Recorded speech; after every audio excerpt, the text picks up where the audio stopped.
All right, Josh Smith here, live at my Flat 5 studios, and today's guest is really one of my favorite artists in the world. If anybody's asked me in the last 20 years, oh, what do you listen to? Don't you like any new music or do you like any new rock and roll? Literally, the only answer to this question is Ian Thornley and Big Wreck normally, and also his solo records. I'm an enormous fan, like for real. And the fact that we've gotten to know each other a little bit, it's super exciting for me. I love his playing. I love his guitar playing, his writing, his singing, everything about this guy. And he's such a great dude. So I'm really excited to talk to him today and kind of hear a little bit about his story. So everybody, please welcome Ian Thornley. All right. It's very nice. It's the truth, dude. It's All the right. truth. I'm really a huge fan. I've been listening to you for 20 plus years. Like I Yeah. love your stuff. I've been around a number of years. That's true. That's true. We all Yeah. have. We're getting up there.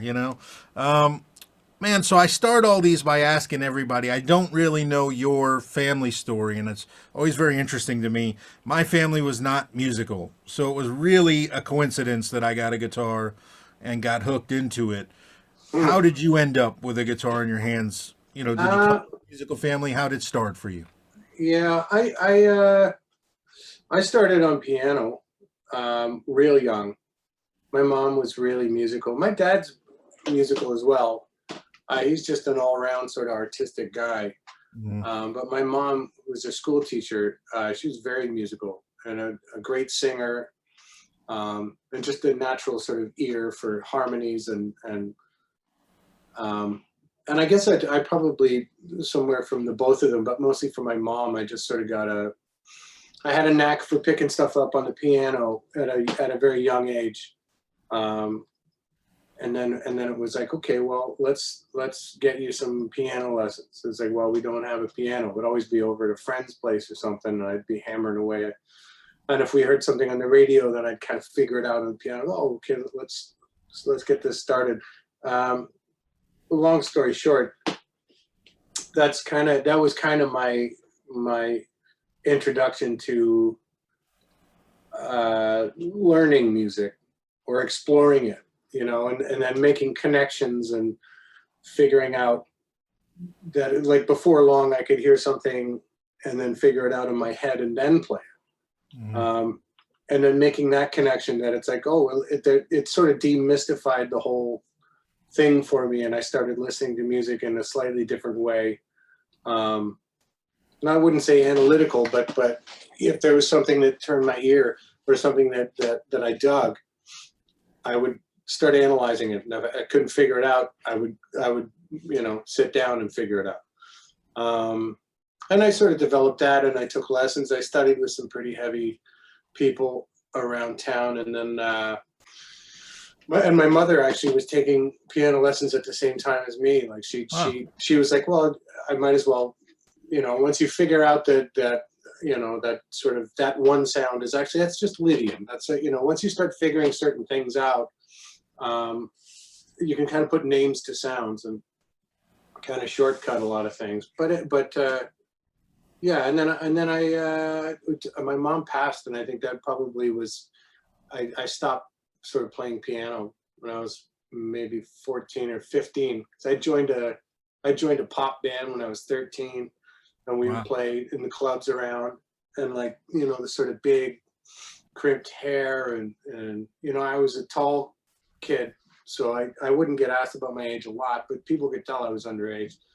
Um, but it was fine, and it's, yeah, it was, so I got right into keyboards and synths and sounds and all that shit, and then when my mom passed, I kind of put a hold on that, and then I started playing basketball and cycling, and that's kind of all I did for a good few years. And then I must have been 16 or 17, and then my dad got me an acoustic guitar for either my birthday or Christmas or something like that. And I sat down and I learned a chord just kind of by ear. I just kind of muscled something out, and I was like, okay, well, that sounds like a chord. This hurts, and I just sort of put it away. I put it in the closet where it sat for a while. And then it was a friend there's a studio here in town called Sounds Interchange, and I think it's still there. It's been built into this giant building, but the core studio is still there. And we were, myself and a few other kids were the dub room, which is where they had all the tape machines and quarter-inch tape machines. So this studio would do a lot of the radio ads for Canada. Mm. And then once the radio ad was done, it'd send it into the dub room. We'd fire off a bunch of dubs and then send them out to the radio stations across the country. So they'd have us like demagging the tape machines and all that. Yeah. Wow. And getting coffee and getting, you know, egg sandwiches and shit for everybody, because it was like our parents knew somebody that was at the studio or whatever. Like that's how we got the job. Sure. And it was like below minimum wage, but it was a summer job. And one of my buddies there, a guy named Dan, who was a lovely guitar player and just a great guy. We got to be fast friends, and he was over at the house one day and pulled the guitar out of the closet and started playing like Stairway to Heaven or something like that. And I was like, wait a minute, that sounds like the record. So then I grabbed it and I was like, how'd you do that? So I picked it up pretty quickly. Once I got past the whole, this hurts my fingers, I couldn't get used to a pick because of the piano thing. So I was just mostly a fingerstyle guy. And then I quickly thereafter started open tuning. It was open G for a while, and then I started going open C and open D and all these different variations of open chords. Yeah, and I just kind of, you know, I think that was the connection was once you probably the same as earlier, like once you figured out that like that sound, I think because music had become so important as a friend of mine, you know what I mean? It was something I listened to all the time. I always had Walkman earphones in, and I'd really gotten steeped in Zeppelin and things like that. And once I was able to figure out that I could make that sound come out of this, yeah. I don't know. It hit me in a different way than piano did. Mm. I don't know what it was, but yeah, I progressed pretty quickly. And then that's kind of it. I started picking out things that I liked, and right. Quickly thereafter, I just started making shit up. I was like, well, what if, you know, you always kind of like, well, what if, yeah. And then, you know, that's kind of like long story short or short story long. So what, I mean, so it's interesting to me, you had a relatively, at least some degree of theory background from playing piano. You'd started to gig as a piano player or keyboard player, and then, yeah, then you switch over. I'm curious, what kind of music did your parents like? You know, what was in the house? What were you hearing? They were big folkies. Okay. But kind of everything, you know, they had great taste in music. Our record collection was pretty vast. And varied. Like my dad was a huge Springsteen nut and passed that down to me. Like Born to Run, I think is probably one of the top 3 records of all time. Yeah. Born in the USA has got to be one of the top 5. You know, those are 2. And my mom was big into Supertramp. Oh, okay. But there was a lot of, you know, there was the Bruce Cockburn and Joni Mitchell and Crosby, Stills and Nash, and you know, that sort of folk stuff. And I've told this story before. There was a Zeppelin record in the collection, and it was Zeppelin 3. And I'd always listen to the second side because that was kind of my vibe. You know, that sort of really acoustic-y. Yeah. That's what I was digging on. And then I'd flipped it over once just on a whim, and Immigrant Song is the first thing you hear, and it was like. Yeah. Yeah, that was a come to Jesus moment for sure, because I was like, I just sort of made the connection that it's still all the same shit. It's just turned up, you know. Oh yeah. And it's faster and it's a little more aggressive, but it can still have depth and nuance and be sexy and be, you know, as opposed to just because my impression of heavier music up to that point was like, why are they yelling at me and why is this so aggressive? And since then, you know, like when I got to Berklee and I started hanging out with Brian, like he introduced me to a whole world of heavier music, which I adore now. Right. But still, having said that, I don't listen to a lot of heavy music when I'm Interesting. hanging out. You know, I'm glad to hear the Bruce part of that story. That's one that two those Bruce is my parents' favorite, and yeah, it's like he was my first real concert. You know, yeah, I me listened too. to Bruce most of my life, and it's a bone of contention sometimes with fellow musicians who don't get it. You know what I I don't mean? know how you couldn't get it. Yeah, there's plenty though that don't. You know what I mean? So Yeah, it's an interesting thing. Yeah. So I'm happy to yeah, hear fuck that. them. Yeah. So when you started playing guitar more, was it all you didn't know guitar lessons? Were you like picking friends' brains or anything? Or? Yeah, it was more of that. And then they'd get pissed off at me because like they'd show me something one weekend, and by the next weekend I'd gone beyond that. Right. And then it kind of happened quickly. And I think I had a pretty good ear to begin with, and I developed quickly, and it was already musically at a different place, and my hands were already able to do what I asked of them, Yeah. probably quicker than somebody who hadn't been playing piano for that Right. many years. Um, but it wasn't long until it became as important as basketball and chicks, Right. and then it kind of surpassed all of it. Um, and once my knees started to get kind of weary, you know, from playing basketball and concrete courts for 10 hours a day, Right. it was like it just kind of became abundantly clear that that was my calling. Was still was going to be in music somehow, but I Sure. could not put the guitar down. Were you Um, playing any gigs like in that high school time? no, no gigs. I don't think a lot of people in high school knew that I played guitar. Wow. Um, because I wasn't one of the guys, because I went to a big high school, like 5,000 kids or something. And, you knew who the sort of guitar playery guys were. Sure. You know, guys walking around with a Stevie Ray Vaughan hat or Yeah. whatever. Uh, I wasn't one of those guys. I was still I would have been considered like, just a basketball guy.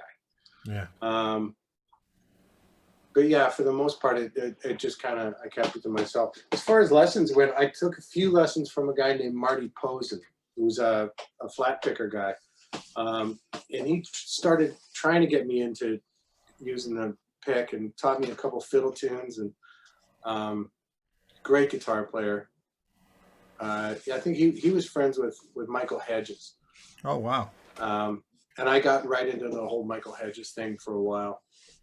But yeah, by the time I got to Berklee, it was learned jazz theory and and applying it to guitar. It's just I love listening to jazz, but I never had a pull to it to learn to play it. You know, I still even today like I'll listen to it and I'll lift stuff, but I'm just lifting a line. Sure. Or lifting an idea, or lifting what if I just cascade down in fives over a whole tone? Oh, I'm ripping that for the next time I have an extended solo in one of my fucking pop songs or whatever. It just never. It was always kind of a like doing abs or something. It was always kind of like Okay. I don't want to do the ab workout. You know, it was like, the jazz thing always felt like that to me. Well, But I mean, again, it's the amount of work you do for the payoff. I yeah. still just kind of, it's a tool for learning and explaining and for shortcutting a lot of things. I'm talking about just theory and music education. I think that's the only way it really helped a guy like me. Like I still love a good knuckle dragging rock riff as Yeah. much as the most blazing Holdsworth solo. Yeah. So. Well, then what kind of pushed you to even go to Berkeley? What was it that you know? I didn't have any other choice. Like I barely escaped high school. I Right. had to kind of I had to schmooze my way out because there was an English credit, and you're not supposed to get a mark between 45 and 50, but I think I went to the English class twice, like the whole semester. You know, I was like, I know how to speak English. You know, I'm never going to be a prof. Give me a break. I already knew that I was going to do music, and I already was going to go to Berklee, and it was the whole thing. And then, but I needed this credit, and then she gave me a 49, which is almost felt like that felt deliberate to me. That was a deliberate fuck you. So which I'm fine with, because I was like, okay, well, maybe that's payback for not showing up. And ironically, like, you know, half of what I do is based in language. You know? But anyway, yeah, I kind of had to phone her up and plead my case. Like, come on, 49, just push it up one, and then you know, just let me go. I'm not gonna. So eventually it was fine. But no, I wasn't going to go to like take liberal arts or poli-sci at some university and, you know, play beer pong and shit. That was never my bag. And I certainly wasn't going to play basketball for a university or anything like that. My knees and lower back were already starting to go. So, and plus I'm a white kid from Canada. Back then that was not it just wasn't a career path. A lot of Toronto boys were looking at. Yeah, did the Raptors exist yet, or were they just starting out? No. There was no. This was 90. I guess 91 was my first year at Berklee. So when you get to Berklee, I'm sure besides being an eye opener and it pushes you to learn new stuff, it's probably your first time just surrounded by like-minded individuals. Yeah. Which, you know, I didn't go to college, so it was like I was playing really young too, like you, but I was always surrounded by adults who definitely influenced the path that I ended up on. You know, as opposed to maybe if I would have been around a bunch of people my own age, I would have ended up playing different music. I don't know. But I can imagine when you get to a place like that with just nothing but people your age who are into the shit you're into, it must be like super inspiring. It was. And just, I mean, I think that everybody just had a like-minded hunger to get better and to learn, and everybody was so different, like what they were into. There was metal guys, and there were the straight ahead guys, and there was the fusiony guys, and there were some really brilliant musicians, and some who were not great. I'll be honest. There were some people there. I'm like, what are you doing here, man? Like, this is a vocational error for you. You should not, you know, if you can't keep time, at least you should be able to play in pitch. If you can't do either, those are kind of like benchmarks for, you know, like how much are your parents paying for you to be here? Like, do they really just want you out of the house or what? But it just like more so, like I was saying earlier, more so than the curriculum and you know, learning to play over 2/5s, which, you know, or how to chart a horn section. Like it's just not gonna. Again, it's not gonna. It's like math. I don't need it. Why do I have to learn algebra? I have no intention of going there, to quote Billy Connolly. But I just you know, it was more. It was just more being around it, and then even towards the end of I was there for 3 years, and in the last sort of 2 semesters, the last year, I was just taking courses based on the teacher. And if it was a teacher whose brain I wanted to pick, or a particular guitar player that I just wanted to, okay, how is he, you know, there was a guy named Bob Stanton, I remember, who was a thumb pick telly guy. And just, he was a serious country player and just used open strings in a way that I loved the sound of, and showed me ways to play an E scale or a G scale, like just a major scale, but always using the available open string. And it gives you this cascading sort of harp sound, right? With the overlapping notes. And he just would explain, well, no, when I'm thinking E, I'm looking at the guitar like that. When it's G, it's more like this. I was like, what is he talking about? And then he would kind of show me these little things, and you know, that kind of, I'm sure it sort of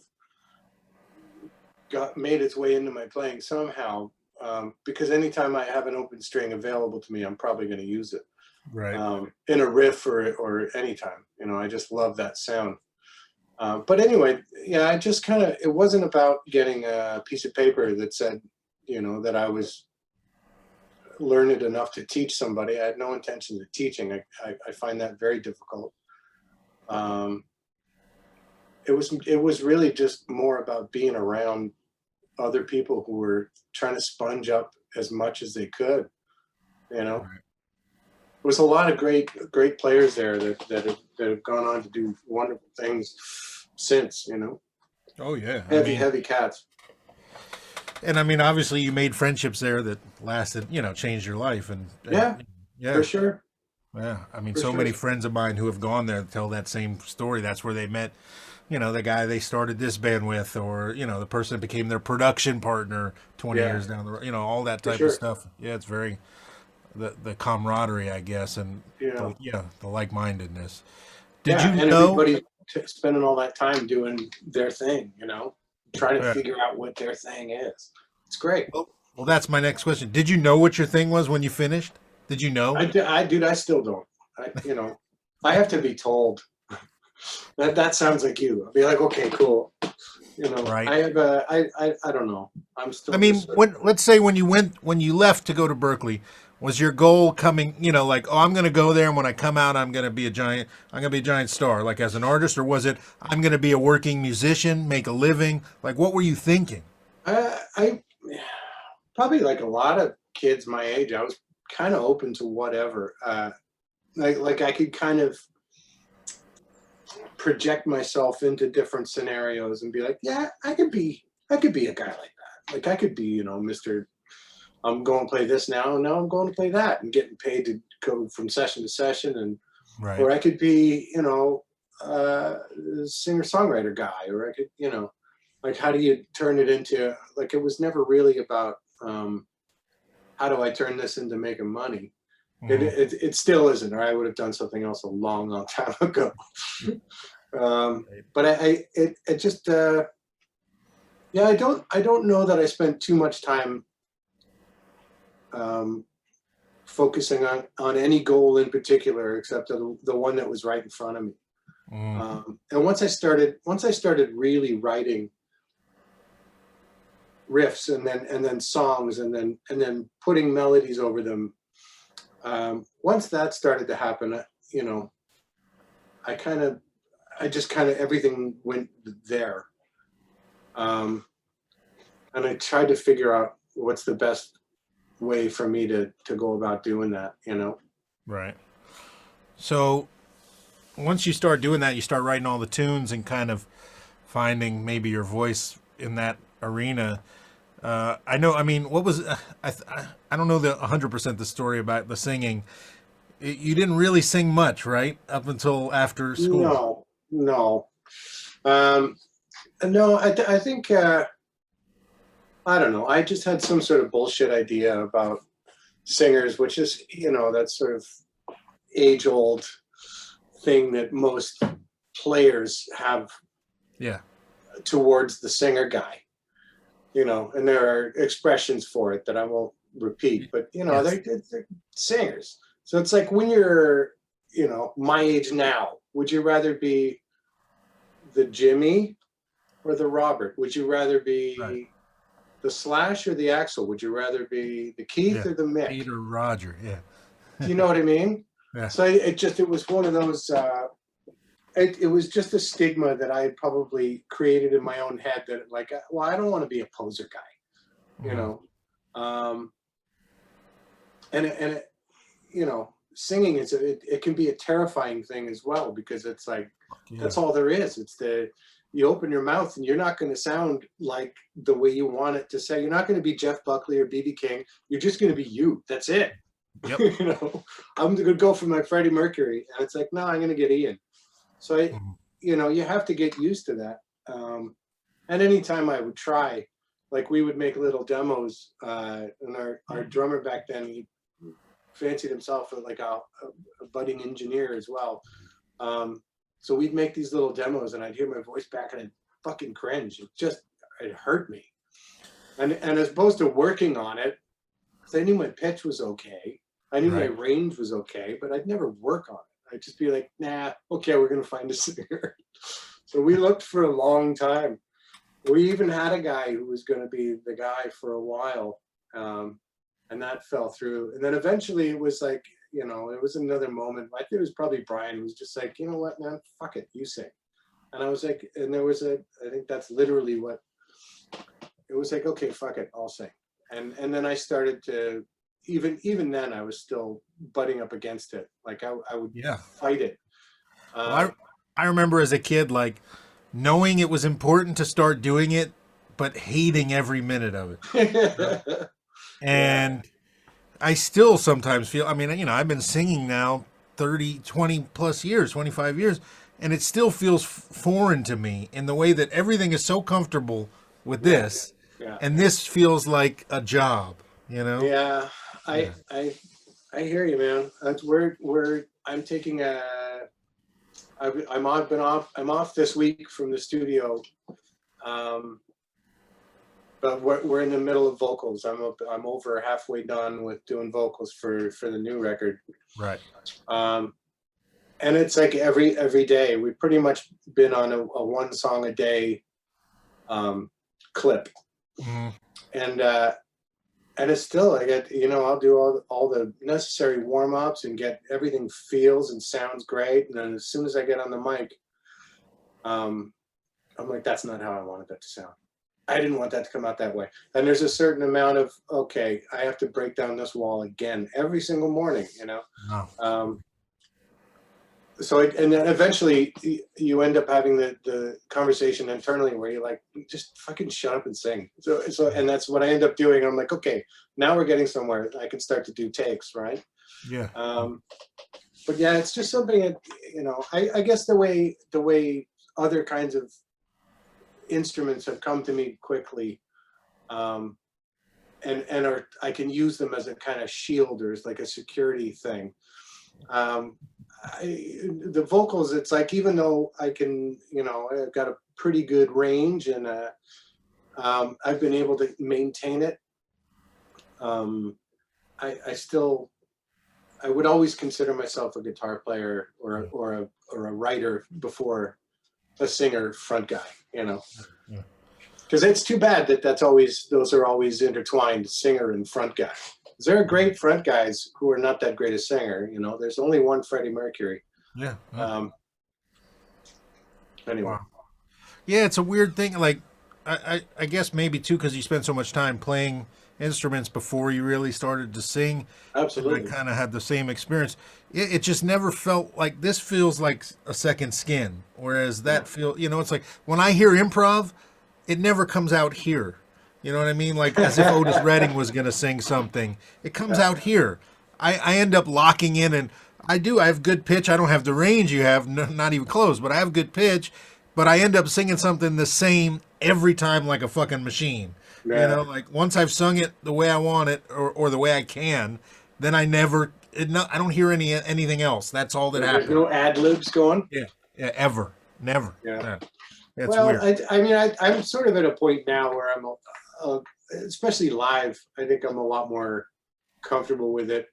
And I'll start, you know, taking some liberties vocally and started doing some vocal Olympics shit, you know, especially if I'm in good voice and if we're in good shape, you know, usually towards the beginning of a long tour, when things start loosening up and getting where they should be.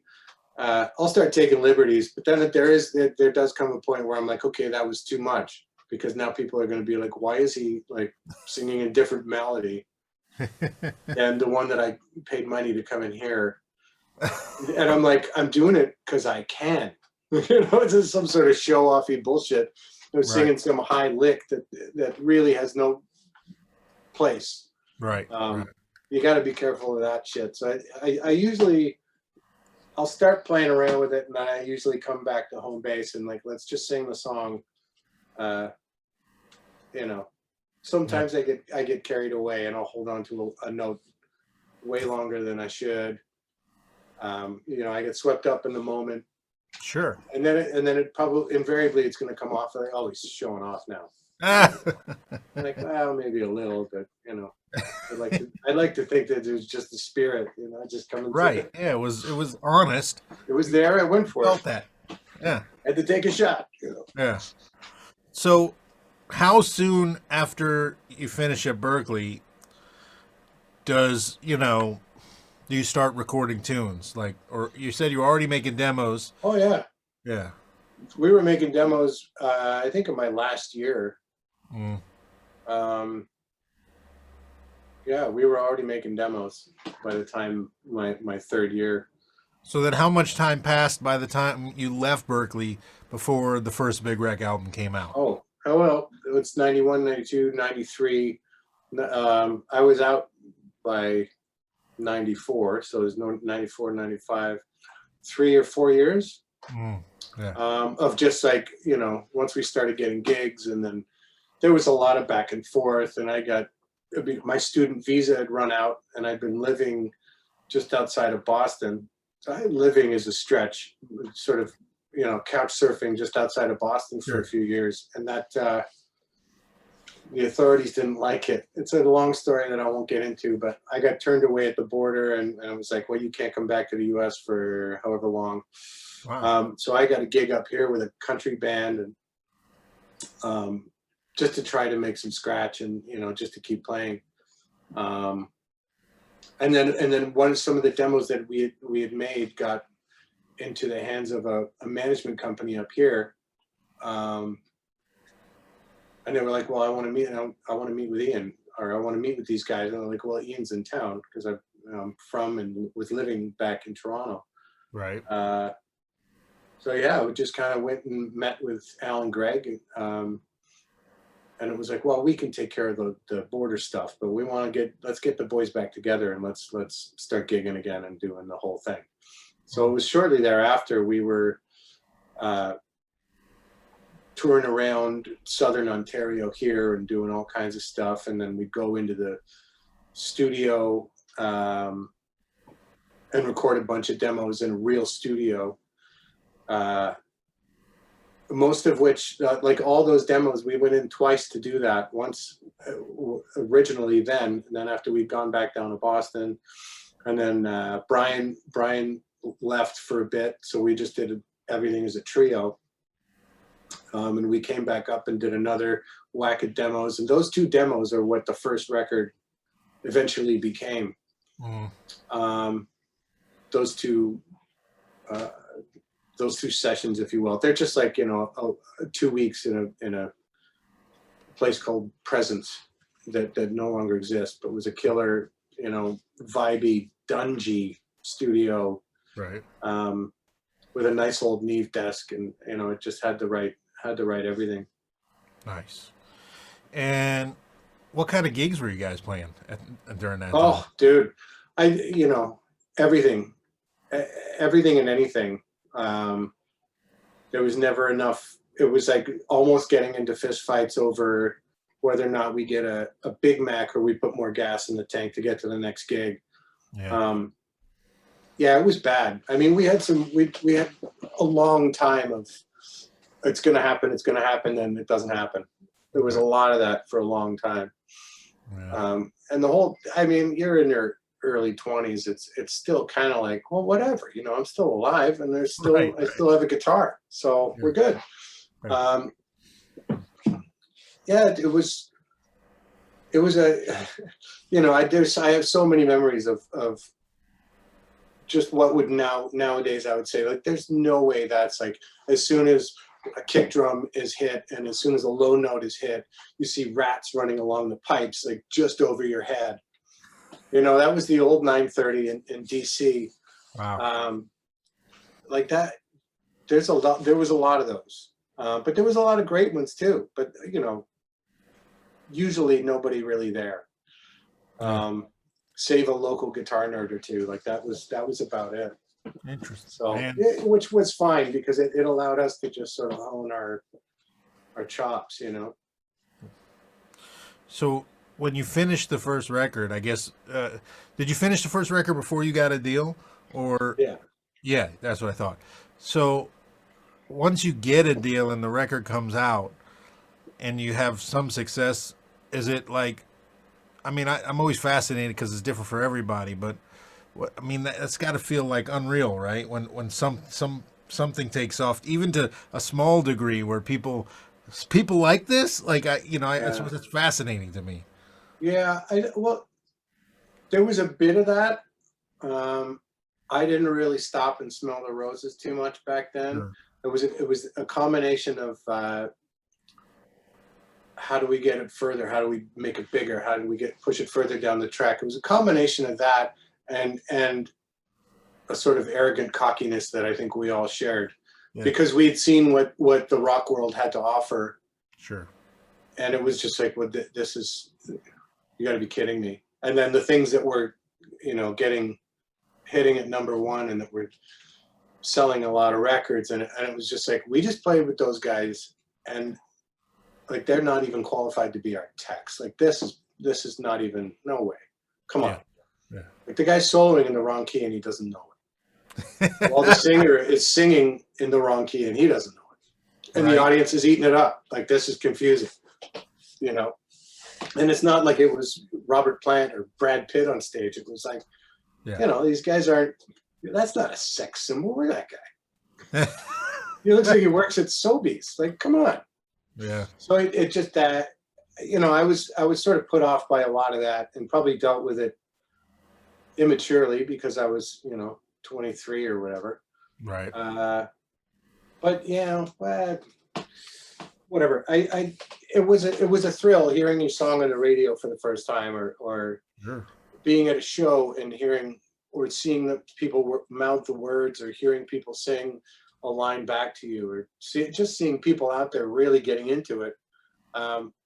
It just makes it turns that whole bi-directional thing into hyperdrive, and it just, I think the shows really started to take off and turn into a bigger deal, Yeah. for us. I'm trying to remember the first time I heard of you at all. It would be obviously around that time. I think it was probably the Oath video. Yeah, Probably the that would have first been the thing. one. Yeah. Yeah. And I mean, obviously, I was blown away because I'm coming from, the perspective, the music, like you said, that was popular at the time that I might have possibly seen on MTV. I didn't Yeah. like pretty much any of it, So, Yeah. so it was such a different thing to hear you guys. So I remember I actually called my record store to see if they had your record, which they didn't, and they ordered it for me. Oh, Yeah. Which, man, people, if you don't know, that was a thing. Like I used to yeah. have to order records constantly from my local store to Yeah. get them in, but whatever. Because you all know. they had was Puddle of Mud or whatever, right? Yeah, pretty much. I mean, especially for my taste, like when I was trying to find blues stuff or guitar player stuff and all the things I was looking for, it would never be in stock. But Yeah, they of would have course. these Yeah, giant yeah. catalogs to flip through. So it'd be like, get me this Danny Gatton, and then I would pick out random stuff and just not know if I liked everything. It didn't matter. It was Yeah. exciting to get a record, Yeah, no, yeah. see what you can lift from it for sure. Exactly, exactly. Man, so yeah, I was blown away when I saw that video and then I got the record. And I wore it out, and then I waited for the next one. And I've told you this before. Pleasure and Greed is my favorite record. I love it That's so wild. much. I still listen to it quite frequently, and Knee Deep is my favorite song Oh, nice. ever. Thanks, man. Yeah, That's yeah. probably my favorite off the album too. I love that song, dude. I love that Yeah. song so much. Thanks, man. So, man, so it's okay. Obviously, then you go through the band ups and downs of the band and stopping the band, doing your solo stuff, going back to the band. Mhm. How do you feel like, as more of a seasoned adult now and where we are in life, when you look back at the path, do you feel like it ended up the way you thought it would? No, Yeah. no, of course. Like back then, I was like, the fact that you get to make another record, like I was sort of torn between like, one part of me would be like, I can't believe they're going to let us make another record. Right. And like, why didn't the last record sell 5 bajillion copies? And, you know, and why don't they like the last 50 demos that I sent? Because they're genius. You know, I was just sort of that cocky kid. Yeah, I mean, you have to be beat up a few times to really realize, you know, but it is like, you are lucky to be able to make a record. You're even luckier to actually have people listen to it once you're done. You know, it's not their privilege, it's your privilege. Oh yeah. And it's like, I always kind of knew that. I just maybe was so impatient that I would kind of listen to my other, but for the most part, yes and no, I will say, if it's worked out, because I still get to do it. And I still get to do it in a way that I'm not playing in a wedding band yet. I'm not working at a music store yet, but I still get to make the music that I want to make, which is exactly what the first record was. And, and it just sort of, with a few twists and turns along the way, we've gotten to a place in the last 10 years or so where it's been pretty much, that's been the sort of ethos. It's just, well, if we like it, then the people who like us will like it. Yeah. So we're working towards that, as opposed to, I have not tried to fit something into radio in a long time, because I've stopped that game. It's not my bag. When I listen to the radio, I get pissed off for the most part, because I just see right through it. Even the stuff that's good, I'm like, oh, it's good, and then I'll get sucked in, and then if I go and listen to it and I sort of download the record or whatever and listen to it, I'm like, oh, there's always a stink that turns into something, for me anyway. I always get let down and disappointed. So anyway, I digress. I don't pay attention to what's happening in the marketplace or whatever. I just want to make the best music that we're capable of making, and write the best that I can write. And I'm lucky to be able to do this, to explore my own thing. There's a lot of people my age who are playing cruises and being the backup band for so and so. Not that that's not fulfilling, but it's not fulfilling. You know what I mean? Yes, I know exactly what you mean. Yeah, I'm lucky that I still get to do the stuff that we do, because it's not down the path, right? It's crazy that anybody cares enough, and necessarily enough people care to sustain you to continue doing the thing you want to do in this world, as opposed to, yes, I could make a living just being a guitar player. I did it for a lot of years here in LA, but now I mostly make my living from my thing, and things related to my thing. And there's nothing more rewarding. Do I get frustrated and look at other people like you just talked, like, fuck that guy's, I'm way better than that, or this or that. Yeah. Absolutely. We all have that shit, but when I reflect on, now, Jesus, 28 years of being a professional, it's like, well, the fact that I even can do this, and I've got a roof over my head, and my family's okay, and like, people like what I do, and if I put out some music, people will buy it. It's mind blowing. Yeah. I think that mindset comes with maturity. I think, and I think having your ass handed to you a few times helps with that maturity. But I think as guitar players, there's an inherent sort of competitive drive thing. Fuck yeah. Which I probably have more than other sort of singers who aren't guitar players. Right. But there's a it's just sort of pissing contest stuff that doesn't really matter at all. People like what they like, and that's it. And I think now, with what's happening with the industry, I think that's kind of even the playing field in a lot of ways.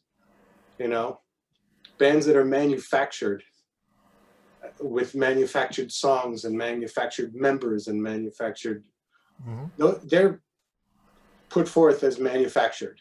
and everyone that sees them and hears them knows it. Sure. And now we're at a point where it's like, yeah, that's fine. I know. Well, I like listening to these guys because Zeppelin's not around anymore. So Well, give yeah. me the Van Hool, whatever those Yeah. Gretsch Van Hool, whatever they're called. You know what I'm saying? And I was on my phone the other day, and I follow Billboard magazine on Twitter. I don't know why I do it, but they tweeted something, and I actually got like furious. It said it was like a story about analytics in music and how now artists and their management and production companies have such great analytics that they can, really predict what audiences are going to like and create music for specific trends and audiences and no longer rely on instinct. That's how it ended. No longer rely on instinct. And I was like, wait, the goal is to make music without instinct, like not from from here. Exactly. Like I was like, oh, okay, great. Yeah. Because you have to tailor make the product for the consumer. The consumer's not paying for this product, mind you. It's a fucked up industry, and you can drive yourself nuts. Like unfollow that. Like you don't. Yeah. I couldn't manage any thoughts of like the music business when they kind of poison the well of music. For me, it ruins it. Yeah. Just one drop, and it's like I got a weird. This doesn't feel right. Yeah. You got to make sure that your head's in the right place, that you're doing it for the right reason. You got to believe. If you don't believe, then it's like, well, I'm playing that game. Then it's like, well, is that too nerdy of a word to use in a chorus? Like, do I have to dumb it, or Yeah. am I allowed to throw that 9 on top of a chord that's this distorted? I mean, it just sounds cool to me, but it's going to be now. It takes it from active into modern active retro rock or whatever the fuck, right? It's just, if you start thinking that way, at least for me, I know people who can do it successfully. Keep, sort of one foot on each island. But to me, it's like, I can't think about the business part, especially while I'm trying to be creative and trying to tap into something that is so cosmic and mystical anyway, that to try and, find an algorithm or put analytics to it, I think it's pretty absurd. It's disheartening because it's like, it really is. Yeah, it really is. Just stay away from it. Because I mean, at this point, like you said, you've cultivated a following, an audience that has, for lack of a better term, you've earned the respect and trust. They know, like you said, if you put something out and you like it, they'll probably like it, and they trust that. And that's why they're your core fans, and hopefully. It's different than it used to be in the past, but it's also kind of more rewarding in some ways. I don't know, maybe it's not, but it feels a little more rewarding to me. Yeah. It's tough, man. Yeah. It's a tough time. Let's jump into the 10 questions. Damn it. All right. Number 1. So it's different for you because you started on piano, but let's just say when you started playing guitar, what was the first like song, riff, lick that when you like finally figured it out, like the switch was flipped, like I can't believe I just actually learned how to play this. It's the coolest thing ever, It would have invariably been a Zepp thing, but there was also like a sort of Travis picking thing. There's a song called "Going to the Country" by Bruce Cockburn, and once I got that Travis picking thing down, I was like, oh, that sounds just like the, and it was once that happened, it's just sort of, it was off to the races. Bron-Yor, that's a big one. Finding the tuning for that, and then figuring that out, So I was already hip to open C tuning, but it's open C with the A is still, the A string still stays as an A. I was like, huh. And once I got that, because I'd listened to that just off of Physical Graffiti, that little finger pick piece. Yeah. I'd listened to that thing 1,000 times before I even attempted it on guitar. Yeah. I was like, how's he doing it? I'm playing like C chords and it just, no. I just started, I was like, it's open. Because you can hear the low and okay, here we go. It took a bit, but once I got that, it was like, all right. you know. That feeling when you play something you've listened to so many times, like a You play it million right. times, Yeah. and then it comes out, and it's like, oh shit. I Yeah.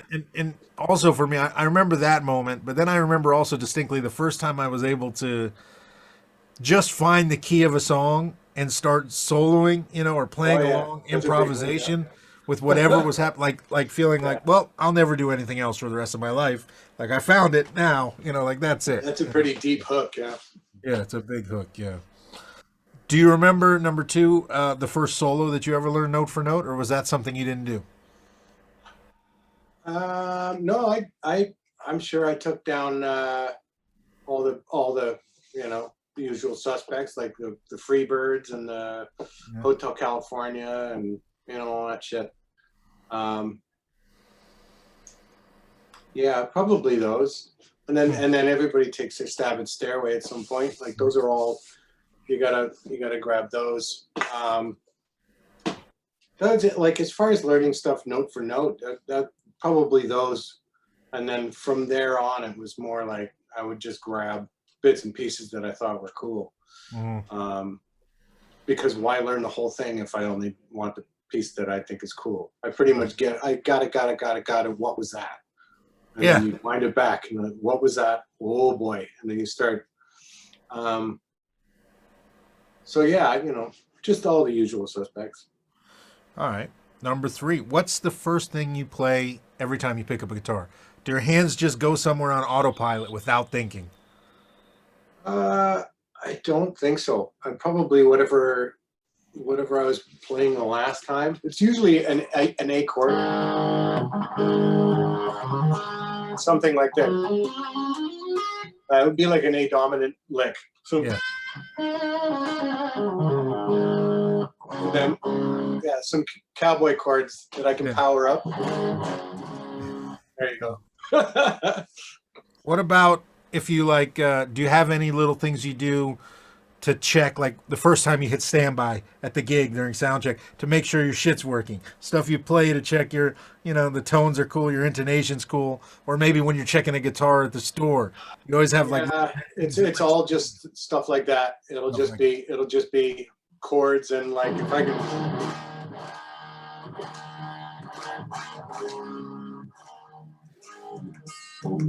I'll do things like that where I'll pop. Okay, how are things moving and popping? And okay, we got it. Yeah. And then sometimes you need to come up high to see if things are too screechy or whatever. But I don't have like a little routine. Like when I go to the store, wait till they hear this lick. I don't have one of those. Yeah. In retrospect, I probably should have should put something together that I can like limber up and walk into the music store and burn. But no, Yeah. Yeah, I just know like whenever I pick up a guitar at a store, it's always I'll run through like a major scale and chords up and down the neck to check the intonation. I'll do this and check and see if the body rings at all. Little things like that. Oh, I do that kind of thing all the time. Yeah. But you can usually, I mean, like on the wall you do that. But if you pick something up and you put it in your lap, you usually know even before you've hit the first thing, like okay, there's something here. Yep. Certain guitars will just hug you just right, and it's you know the deal. Quick. All right, number 4. What key, style, song, groove, whatever do you hear in your head most often when you're not paying attention? Like when you're cooking breakfast or something, is there something that just lives there? Like for me, I've normally got some sort of swung groove, a shuffle, a swing, something, and I'm hearing like Charlie Parker over the top or BB King, but something swinging. Do you have something that just kind of lives there a lot of times when you're not? Not really. No, I mean there's music going in my head right now, but it's not something that's always there. For some reason, the chicken is in there. Really? I haven't heard that in a while, but I think maybe this morning I thought about it, or I thought about Jocko, and that popped into my head. I don't know. Right. But no, I don't think. For the most part, it's whatever I'm working on. Whatever I'm working on / listening to. But usually when I'm working on it, it's kind of always there, you know. All right. Well, then, as an aside to that question, do you ever notice, like, let's say you listen to a piece of music you've never heard before? What's the first thing you normally take note of? Is it something that sticks out, or what's the first thing you kind of start hearing in your head? Is it like maybe do you hear yourself improvising over the tune? Do you hear yourself harmonizing with the I think melody? a lot of that has to do with the context of hearing it, Mm, and the setup. You know, like if you were to tell me, "Hey, Ian, you got to listen to this," you're already setting it up. right. You know, and it's coming from you, so I'm going to have a certain set of, you know, well, this guy's a killer guitar player, does the jazzy bluesy thing, he's just a fucking monster. Okay, I have an idea what this guy's listening for, you know. Um, as opposed to someone who's a non-musician, you know, sometimes they'll say, "Listen to this," um, and it'll just like getting hit with a bolt of lightning. And Mm, I'm like, what is this? And how did I not know? Um, but it happens all different ways. But a lot of it is like, it has to do with me. It's a selfish sort of, what's my mindset? How is it set up for me? sure. You know, a lot of people, it's like, just put something on. And like my youngest is not even 2 yet. Mm, And anything that comes on musically, he stops what he's doing and he's frozen and he's just letting it wash over him. And there's no opinion about it. There's no taste. There's no like, dude, that band's from, you know, there's none of that. It's just, right. he's just taking it in. And I'd like to be able to listen to all things that way. Yeah. Unfortunately, that's not the case, Mm, you know. Listen to this guitar player is the new hottest guy on the scene. I'm gonna be like, all right, fucking dazzle me, let's see what you got, you know, or whatever. i've yeah. already got i've already got some sort of racket in front of my ears. But no, as far as musically, it's gonna be, I'm probably a melody guy first. Mm. It's got to be the melody, and just sort of the overall tone of things, you know. Yeah, I've been trying to take stock during this pandemic. Number one, I've been trying to listen to more music that I've never heard, at least like something every day. Like, let Yeah, me just find something I never heard before. And if it sucks, whatever, I stop listening to it, but I yeah, try to give something a shot every yeah. day. But then I've been trying to really like pay attention to what's my first thought when something comes on I've never heard. Am I just like acknowledging something like maybe it's the groove and listen, I like this groove, what's going on there, or maybe it's the melody, or maybe I'm immediately improvising over this song in my Yeah, head. I've been trying to kind of just take note of what's the first thing I yeah. think or hear when Yeah, I it's hear music. interesting. It's interesting. Yeah, yeah. All right, number 5. When do you feel like maybe you started to find your own voice on the instrument? Do you remember kind of making conscious choices along the way where, I should go more down this path because it feels like me? I don't know. I don't know if I've done that yet. To be Ah, honest, I just kind of play for the song, you know. What live? Again, if it's going well, I'm just sort of riding the wave. mm, Um, yeah, and it's like everybody's got limitations. You know, technically and vocabulary wise, everybody's got limitations, whatever they are.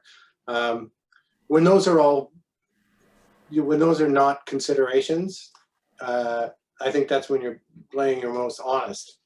Um, and when I'm doing that, I don't really know, you know, if I have a slide on my hand, um, or if I'm using a whammy bar, which I don't use very much, but yeah, I don't really know. It can sound like any number of things, but if I were to hear it back, I'd instantly be able to break it down and say, well, that's a Steve Morse lick. I right. ripped that from Knopfler. That's a Stevie Ray thing for Yeah. sure. You Yeah. know what I'm saying? Yeah. Um, I would be able to, oh, Eric Johnson, Eric Johnson, Eric Johnson, and then, oh, okay, here we go. You know what I'm saying? Yeah. Of I would course. be able to do that, but maybe to somebody else would be like, no, that's Ian. I Yeah. highly doubt that, but you know, the way the world is now with all the comments on on the internet, they're going to be like, the guy's just an Eric Johnson ripoff, or Steve Morris, or whoever. The guy just trying to sound like Josh Smith. Uh, oh man, no. Well, you You know sound it. like yourself to me. I can always tell when I hear you. All right. Well, that's great to hear. I appreciate that. Number 6. What do you consider your biggest weakness on the guitar? Hmm. I don't know. Myself, I guess. Like my head thinking. Like I just getting in my own way, I think. Probably, I don't know if it's a weakness, but it's a hurdle. Mhm. And one that has always been there, and it always will be there. Just you get better at finding ways to trick yourself. Um, I don't know. Hmm. I don't really know. Yeah, I would have to say, like when you get in your own head and you're listening to what you just played or listening to what you're about to play, that's that's not where you want to be. You want to listen to what you're playing and what everybody else is playing. You want to be present and in the moment.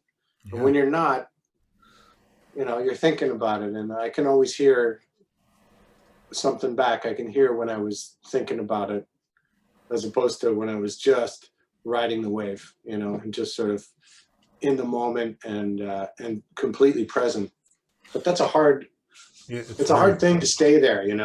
It's really difficult as an improviser because, I mean, I'm sure you can relate to this, but for me, like when I'm on a tour, first couple gigs normally pretty good, right? In the moment, having fun. Maybe I'm rusty because who knows? Maybe it's been a little bit since I played gigs, so I'm knocking off the rust a little bit. Who knows? Then, like, fourth gig through seventh gig, eighth gig, ridiculous. Like, can do no wrong. Yeah. Totally in the moment. Everything comes out that you're thinking. You're in the zone. And then sometimes there's like that you cross almost dangerously past. I'm so in the zone. Then you're showing off, and you're not in the moment. Like, oh, I could play this right now because it's just going to come out. You know Yeah. what I mean? And I'm that I hate that feeling. Plus, the trap is too. I don't know about for you. 90% of the time, my audience is nothing but guitar players. So it's Yeah. like, ooh, if I play this right now, I'll get a reaction. You'll get them. That's really dangerous. Yeah. Yeah. I think I run in. I don't have the same amount of improvising in a night that you do, but there's certain moments during a set where it's like, oh, all right, well, we'll take as long as you need to. We're going to play a solo here. Right. We're going to try and build it, or we're just going to try and coast or whatever. But it's those moments that are indeterminate amount of time and just sort of let's go. Where it's like you said, it will get to a point, and I'm just like, this is so much fun and it's so awesome, and everything I play is just coming off perfectly.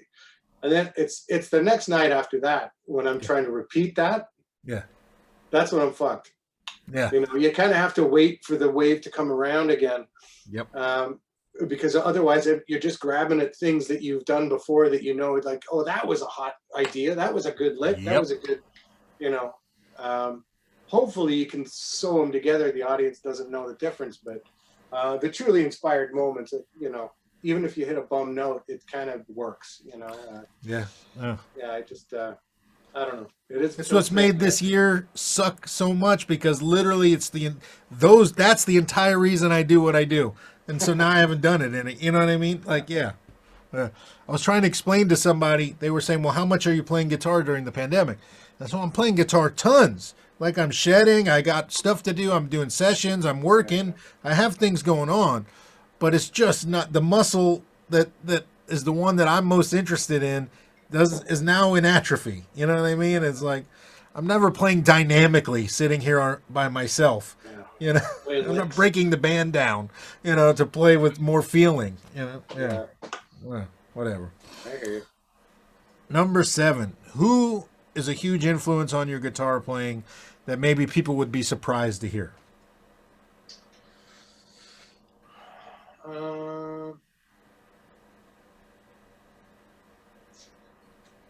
I don't know. Jocko is a big one for me. No. I've lifted a lot of his lines and because he had,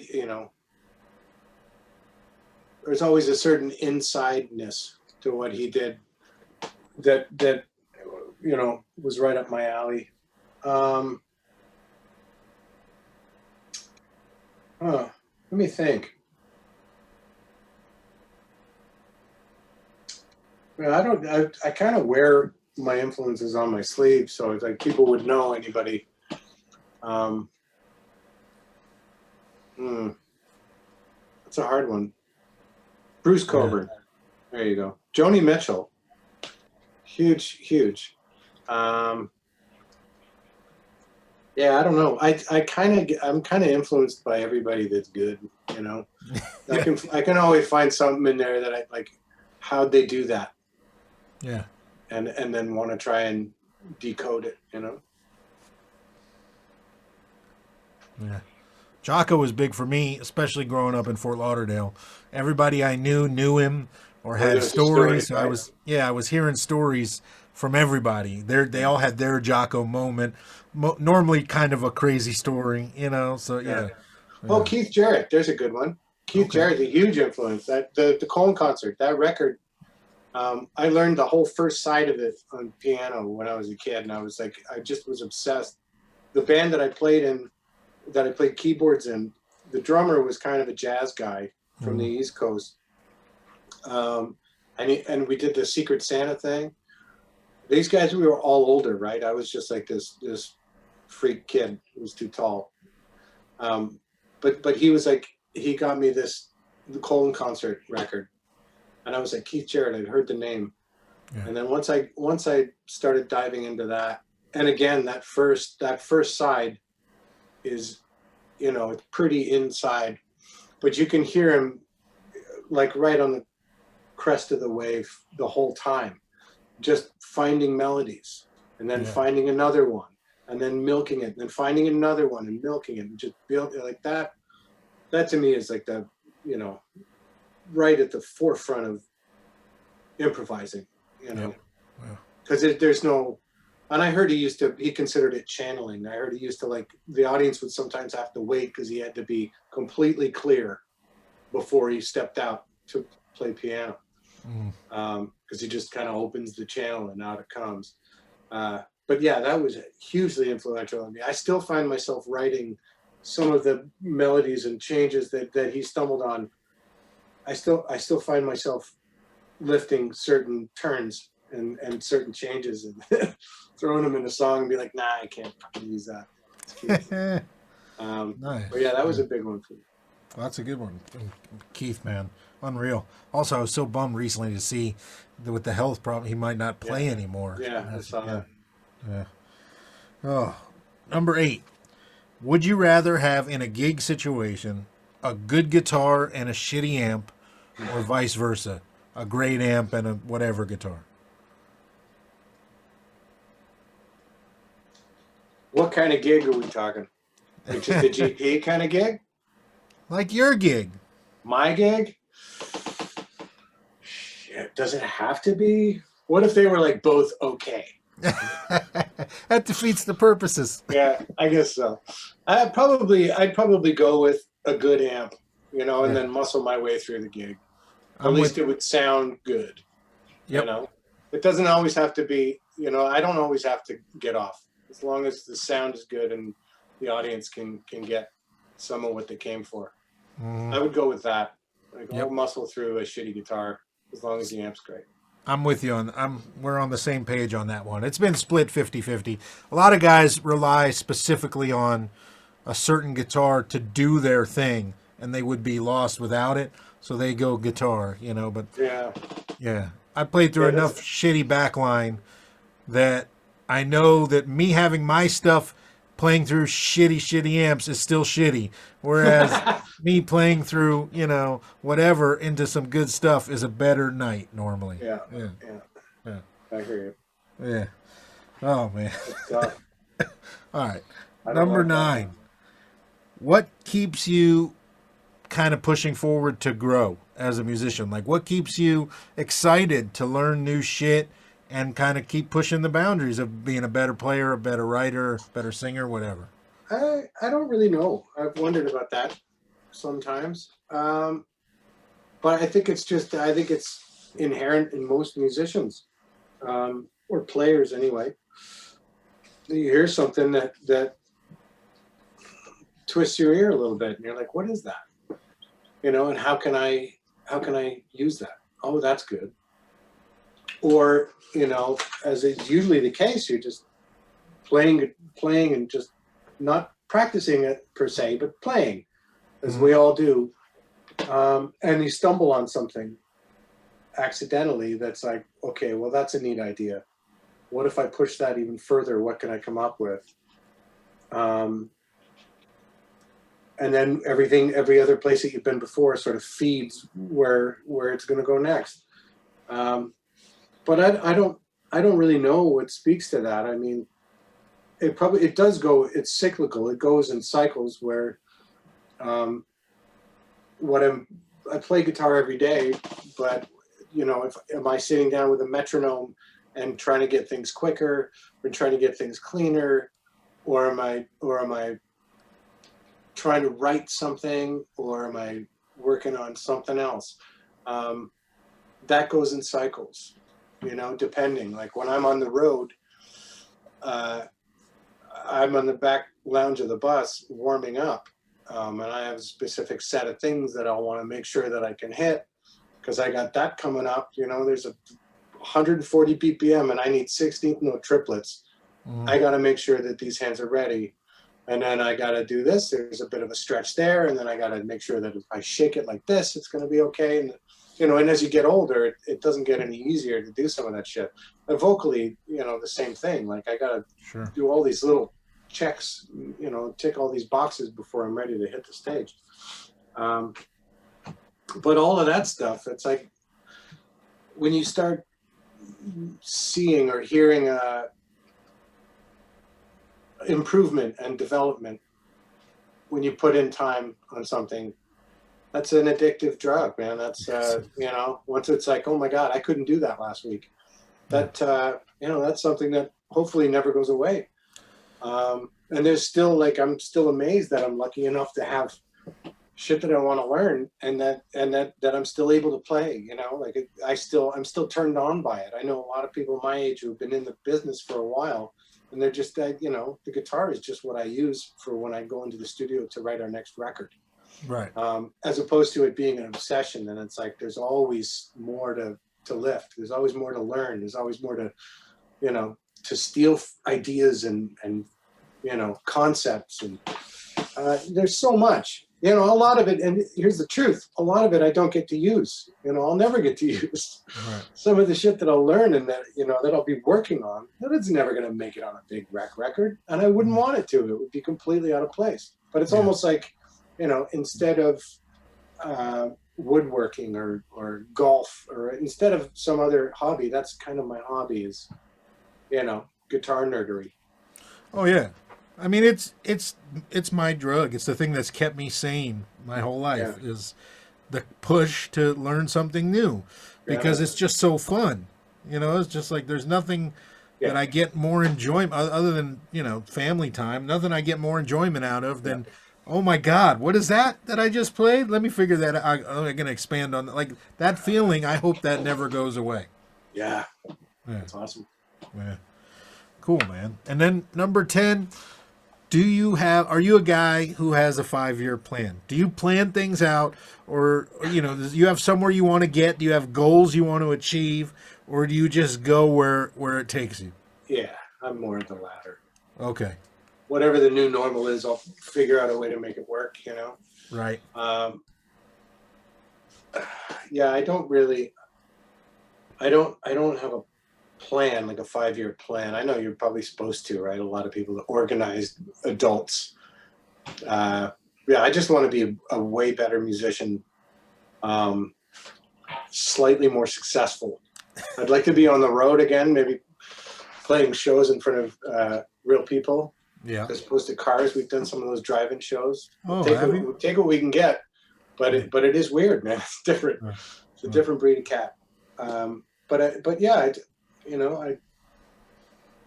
did keep doing what we're doing, just at the next level, just both creatively and whatever, in every other way. Yeah. I feel like we've been growing as a group of musicians for a while, and I know I have personally. But we're in the wrong business to have that sort of mirrored in the commercial side of it. It's like, well, oh my God, he couldn't do that on the last record. It's like, nobody gives a shit. Just give me the hits, and Yeah. I shouldn't really say that, because I don't think that's necessarily true for us. Like we're blessed with a pretty cool fan base. So yeah, maybe my 5-year plan would be, just to be happy and healthy, and to be at the next level musically and in every other way. I don't have a specific plan set out, dude. I'm just rattling shit off until you say Yeah, but none of that seems like too much to ask. yeah, I'm a pretty I'm a pretty go with the flow kind of guy. Yeah. I like I said, just give me the new normal, and I'll figure out a way to make it work. If I can't, then I'll bounce. I'll figure something else out. Yeah. Well, dude, that's it. We got to the end of the 10 questions. So, right. I didn't like that amp guitar question, man. That was horrible. I like hearing everybody's response to it, because it's been split pretty much 50-50. Yeah. That's brutal. But dude, thanks for taking the time out of your day. Like, dude, truly, like I me said, on. I'm an enormous fan of all the things that you do. That's great, man. I'm such a fan of yours too. That's wonderful. That's thanks, great to hear. And then rulers, if you're not a ruler, please subscribe or become a ruler. Sign up, be a member. It'll keep my my interest in this channel high, and I'll continue creating content if you keep subscribing. But there'll be links to all things Ian and Big Rec in the body of this video. But dude, thank you so much for doing this, man. It's really a pleasure. Thanks for having me. Yeah. All right. And for the rulers, we'll be right back with the turn 2. All right. Ruling.